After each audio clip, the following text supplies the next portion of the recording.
No one in this country should work full-time and still live in poverty.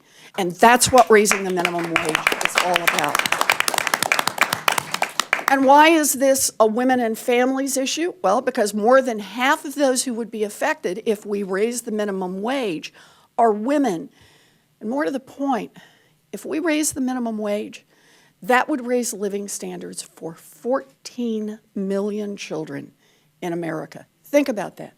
14 million children who live with parents who are so close to the poverty line that just getting a boost in the minimum wage would give those children a stronger start in life, a little more economic security.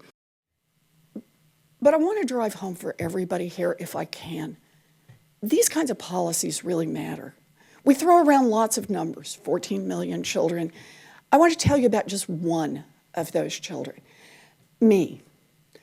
I lived in a family that had a lot of economic ups and downs. And when I was 12 years old, my daddy was out of work for a really extended period of time. My mom was a stay-at-home mom, and our world just started falling apart. We lost the family car, and we came that close to losing our home. I still remember the day that I walked into my parents' bedroom, and my mother was pulling on her best black dress and fighting to get the zipper up and crying the whole time.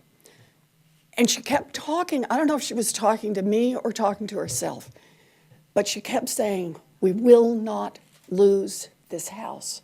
We will not lose this house." And she blew her nose, she put on her lipstick, pulled on her high heels, and she walked to the Sears, and she got a minimum wage job at Sears Roebuck. That minimum wage job saved our house, but more to the point, it saved our family. I was blessed to grow up in an America where a minimum wage job would keep a family of 3 afloat. Today in America, a minimum wage job will not support a mama and a baby and keep them out of poverty.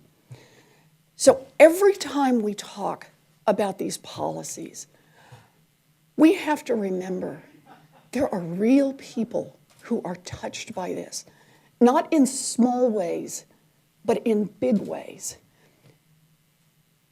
Someone in America fought for a higher minimum wage long before I was born, and I was the beneficiary of it. I stand here today, in part, because I grew up in an America that said there will be opportunities for more of our children.